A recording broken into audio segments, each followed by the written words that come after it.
My name's Giles Palmer. I'm the founder of Brandwatch. This is Steve Rayson, one of the founders of Buzzsumo. I can't see you, so I won't ask for a show of hands, but Buzzsumo is an amazing content analysis tool that I imagine a lot of you have used. There's a free trial, so go to buzzsumo.com and check it out. Brandwatch acquired Buzzsumo in November last year. One of the most interesting companies I've ever seen. They didn't have an office. So they had 400,000 freemium users and 3,500 paying customers and no office. In fact, the three founders lived thousands of miles away from each other. So amazing modern story, and kudos to Steve for creating something incredible. Today we are going to talk about content trends, and I'm really not going to do much talking other than a bit of an intro. And also, if anybody's got any questions, I was going to say use the Brighton SEO hashtag, but I've been seeing how many tweets there are with the Brighton SEO hashtag, and I'll never follow them. So if you can at me, at Judo9, or search for Giles Palmer and send me a question, and I'll try and weave it into the Q&A. That is a very brief intro. Steve, hi. Okay, we thought we'd start just by giving you the results of a big study we did at the end of last year. We've called it the Content Trends Report, and it's available online. But we basically took 100 million articles that were published in 2017 and analysed them, looking at the number of shares they got, the number of links, etc. Using Buzzsumo? Using Buzzsumo data. So we have billions of articles, obviously, in the Buzzsumo database, but we took 100 million, so a reasonable sample of articles published last year. That is more than a reasonable sample. Okay, more than a reasonable sample. Decent-sized sample. The news I've got for you is not good, so this is some tough news that I'm going to deliver to you. If we looked at a distribution of content, this is looking at the number of shares, we might expect some to do well, some to do less well, most to be in the middle. But actually, as you can see here, most of it's on that left-hand side. Most content is getting very few shares. In fact, 90% of content got less than 62 social engagements, like, shares, or comments. So relatively low. Only 5% of content in the sample we looked at got more than 343 shares. And just a quick question. How many, do you know from the top of your head, how many publishers of content don't share their content? So, I mean, i.e., basically, you would expect one share from the publisher, right? Yeah, I'm amazed sometimes at how little people share their own content. You might get the author share it, but sometimes an organisation will publish content. It'll get 10 shares. That's an organisation with 1,000 staff. So if not even your own staff are sharing your content, why should anybody else bother to share your content, really? If you want to look at the sort of league table of results, so you know where you are, if you got over 2,400 shares, congratulations, you were in the top 1% of content last year. But actually the median, the 50% mark, was 4. 50% of content got less than 4 social engagements. And the worrying news for all of us is that's half what it was when we last did the study in 2015. Social sharing is going down, as we will see. What was the mean It was 8 before. Right. It's now gone down to 4. Oh, that's the mean as well as the median? Sorry, the median. The mean was high, but it gets skewed by the odd articles that get hundreds of thousands. And when we look at backlinks, I've got even worse news for you. Getting shares is relatively easy. Getting someone to put a link to your content is much harder. When we looked at backlinks, I pulled up the median and thought I'd done something wrong because it was 0. But when I looked in more detail, 70% of our 100 million articles had 0 backlinks. So, we know that this is Brighton SEO. We don't know how the algorithm works for Google, but we know backlinks are an important factor. 70% of content was getting 0 backlinks. So that's a sort of quick overview of the top headline numbers from the survey. That is interesting indeed. One of the things that I'm going to actually move very quickly onto is private sharing. There's a bit here, isn't there, that you've got. So this is an interesting slide, an interesting number. Have you got anything? What's your take out on this? I mean, do you think that? Well, first of all, why is private sharing so much bigger than non-private sharing? Yeah. And do you have any other thoughts on that? Yeah, but private sharing is difficult to track by its nature, but there are sites like GetSocial that will track copy and paste of URLs, for example. And what they're finding is an increase in dark sharing. So people putting it into a WhatsApp chat room, people sharing it via email, etc. Or Slack. Yeah, Slack. Slack's really interesting. I don't know if you saw there was a HubSpot survey came out at the end of last year in terms of where do people get industry news. I find this difficult to believe, but 17% of people said they got industry news through a Slack channel. So people not 17, sharing... 17. And what was the sample? Who are they? I forget the exact sample, but it was online last year from HubSpot. But that was quite interesting. I know on Brandwatch we have Slack. I do look at industry news because we share articles that are relevant between us. So a lot more people not sharing so much publicly, but sharing more on dark social. So that was another thing that we were looking at. Terrific. Let's move to Facebook now. Big changes, obviously, in Facebook over the last 6 months. What have you seen with the research that you've been doing? Yeah, I mean, the big change in social sharing is going down across the board. So social sharing, on average, is going down. There are some sites bucking the trend, and I'm sure we'll come to those. The reasons are quite straightforward. Facebook keeps changing the algorithm. It's made quite a few... This is for the newsfeed, right? Yeah, it's made quite a few changes, and we can see the impact. So this is data from Parsley. They track thousands of publishers. And if we go back 2012, 2015, we can see that referrals from Facebook were going higher and higher, and it became an important figure. People talked about it in terms of ranking factors, and it got to a point where Facebook was driving more traffic to publishers than Google was. So people focusing heavily on social referrals. But Facebook made a whole series of changes, and as Bob would say, times are changing, and we get Facebook versus Google traffic now. What year is that? That's last year. So this is now looking at the last 2 years, really, 17 and 18, start of 18. Facebook referrals have been falling, and there's lots of data that shows this from Shareaholic and other ones. Google traffic been rising, and now Google sends twice as much traffic to publishers as Facebook does. And the reasons are Facebook changes in terms of what you see. They've made lots of changes to the algorithm. To be fair to Facebook, they do announce it. You can look at it. This was from May last year, when they said, we're now going to lower in the feed headlines that withhold information or headlines that exaggerate, and they make a series of changes. And they have a big impact. I tried to look at it in more detail. So, okay, what's a headline that withholds information? What happened next? That's a classic headline that withholds information.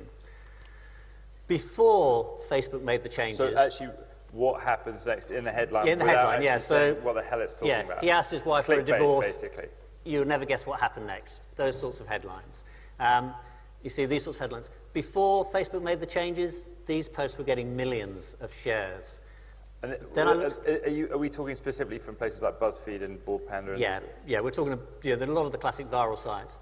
The top what happened next headlines since May 17, they're still high. I'd like 172,000 social engagements on my post, thank you.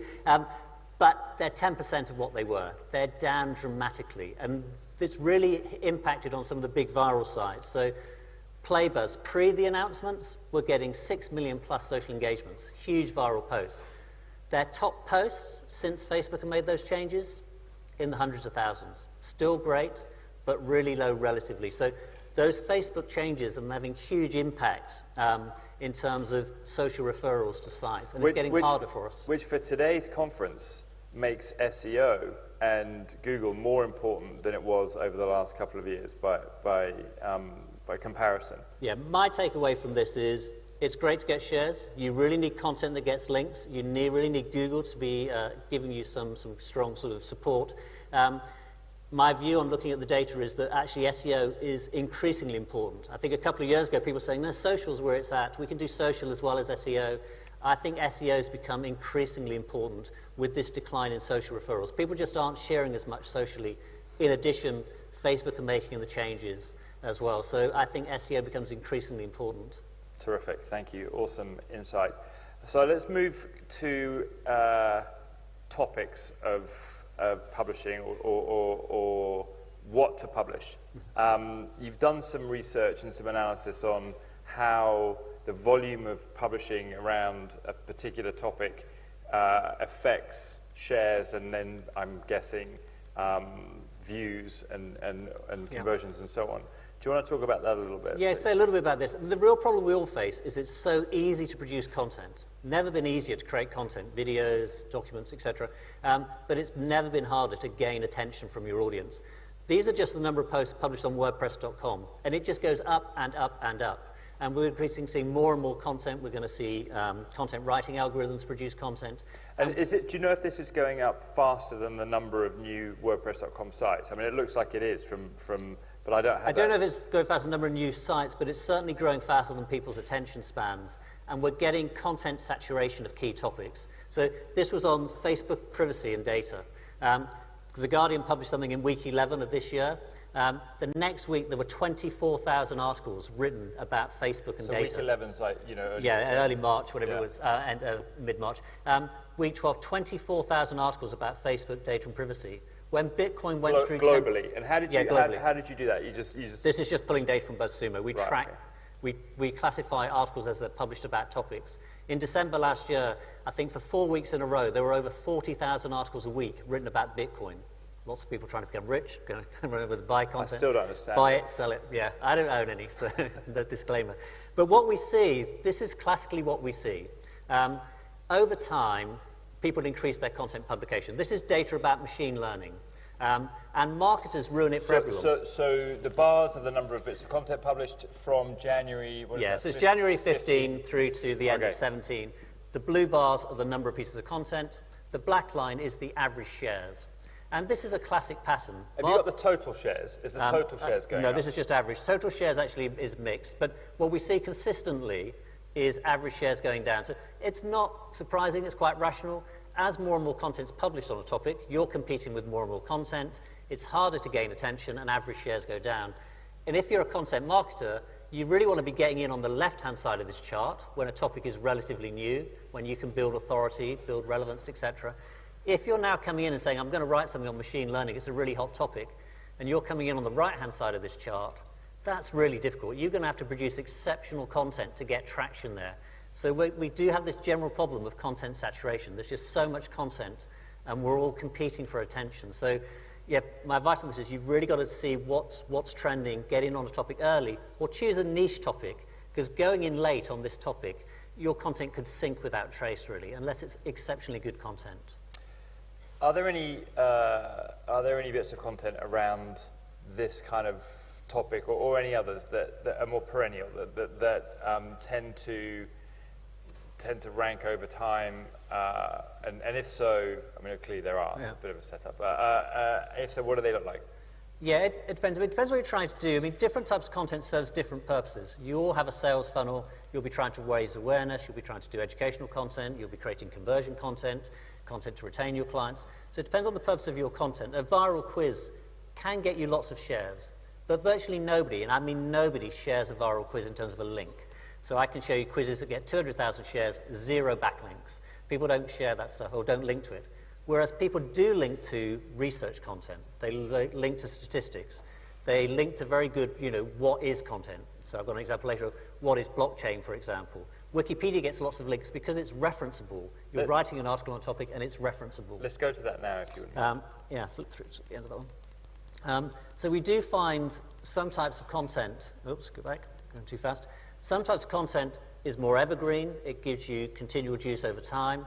But research content does very well, as you would expect, because it's referenceable. So if you're writing content, think about who's going to link to this content. Why are they going to link to your content? We find reference content as a research content. What is content tends to do well. I put the bottom one here is what Google learned from its quest to build the perfect team. It's fairly evergreen by its nature, so that you can refer to it again and again in terms of building what makes a good team. And on the dark blue column there shows you the number of links from unique domains. So that top article got 2,900 links from unique domains. We all know how difficult it is to get links, so we want to be writing content that gets links. We want to get this many links, but we do want to be thinking about what sort of content will people link to. One of the differences that we see with brandwatch.com blog and the Buzzsumo blog is that you tend to write a lot of stuff on the Buzzsumo blog. It's longer, you don't publish as much, and in aggregate, you may not get more views. You may do, I don't know. But by article, your articles are way more successful on average than ours. And you tend to do more of this research type content, right? Yeah, and we decided for us as Buzzsumo, what was our content strategy? You can write a blog post every week, every day, etc. For us, we had limited resources, but we had good data. So we took an approach that less is more. So we try to write once a month or something like that, sometimes it's every 2 months, a really good piece about research and what's happening in our particular marketplace. And we tend to find that drives good numbers of shares, but in particular it drives lots of links. So typically one of my research articles will gain 300 to 400 backlinks from unique domains. So that was our strategy. Brandwatch has lots of social data, fantastic tool for tracking what's happening on social engagement. And so Brandwatch write quite fast turnaround articles on what was the reaction to Arsene Wenger leaving last week, what's the reaction to the new Star Wars movie, etc. And that gains huge amount of traction in social engagement, but it doesn't tend to gain much in terms of links. But interestingly, on sites like Reddit, if you look at the Brandwatch site, they'll often get 20,000 engagements on Reddit on a single article. We tend to get nothing on Reddit. And so we're focusing on different networks. I think you have to choose your network, really, in terms of where you're going to promote your content. Obviously, different social networks have different demographics. If you're in B2B, as we can see here, LinkedIn is great. Pinterest, 81% of users are female. More importantly, 93% of pins are made by women. Reddit is sort of the reverse in a way. It's more male, and it's also a relatively young audience. So each network has different characteristics. So if you're targeting a particular audience, you want to work with that network. The worst thing I see is people saying, oh, I just share it on all these networks. They share the same damn post on every network, not even thinking about it's a different audience, have different needs, etc. Focus on the networks that work for you. Where does your audience hang out? Where do they spend time? Who do they respect? You can't just do it blanket. As which Marcus was talking earlier, you've got to be very niche and focus on your audience. And I think some of that fast turnaround consumer topic content is really good for Reddit. It picks up very fast, stuff trends very quickly on Reddit. So these sorts of articles that the Brandwatch write there are fantastic, and that fits their business model because they sell a tool which enables you to track and keep on top of that social engagement. We're a research tool, so we tend to write research content. So you have to write the right content for the right audience, really. Great. We're down to 3 minutes. I'm going to ask you one more thing, and then I'm going to give you your final slide to conclude with. Influencer, I mean, it's a big topic, influencer marketing, and how to bring influencers into your content strategy. Rather than go big and talk in general terms, could you tell me a little bit about how you interact with influencers with your Buzzsumo content and what benefits that they give you? Okay, yeah, no, we felt that influencer marketing is important because you've got to get stuff in front of your audience, and there are different ways of doing that. You can have an email list, which is particularly important. I would say build your email list for sure. We identified 20 influencers when we started Buzzsumo about 4 years ago that we wanted to build relationships with. And so we just worked diligently at getting to know them. We didn't ask them to share our stuff. We got to know them. We said we'll do research for them. You guys here will know Moz and Rand at Moz. I offered to do research for him, and I did a research report jointly with Rand, although I think he'll say that I did all the research. We just published it as a joint research. And we get to know them, for example. And I'd say we may build relationships with probably 10 or so of those people like Ian Cleary, who's here today, who's great to get to know. And those people then help share our content. So we just targeted a relatively small group. We shared their content. We built relationships with them. We did what we could to help them. And that really worked for us, really. And a lot of our traction came from influencers sharing our tool. One more thing I want to say is that not everybody's going down. There are some sites that their shares are going up. It's really against the trend, but like New York Times, their content shares have trebled in the last 3 years. And I think that's because it's good quality content. It's partly tribal. They're very anti-Trump, and there's a lot of tribal sharing. So I think it's that as well. But I think there may be, in this world of content saturation, that you have to build your authority and be respected. I looked at this, 7 of the top 10 Harvard Business Review articles were actually in the last year. The 2 most shared posts in The Economist were last year. And it may be that in a world of content saturation and 40,000 articles on Bitcoin, people are sharing what they see as some of the best articles. And I heard the FT yesterday have gone past 1 million paid subscribers. So, high quality content is obviously working. New York Times is the highest subscribers it's ever had in terms of paid subscribers, doing incredibly well. Did you have a final Just a couple of final points. Be clear on your objectives for your content. Social may be better for engagement than trying to drive referral traffic. Build your authority. You have to build authority if people are going to link to you, share your content. I think keep your own audience and have direct distribution. You can't rely on Facebook. You can't rely on Twitter. Focus on the right social networks for you. And fundamentally, and this came up in the previous thing, you need a promotion strategy. Every piece of content needs to be pushed. People won't just find it because you publish it. It'll die a death. you need to promote it. That may be emailing it, boosting it, getting influencers to share it, etc. My personal view, focus on higher quality content because it gains you both shares and links.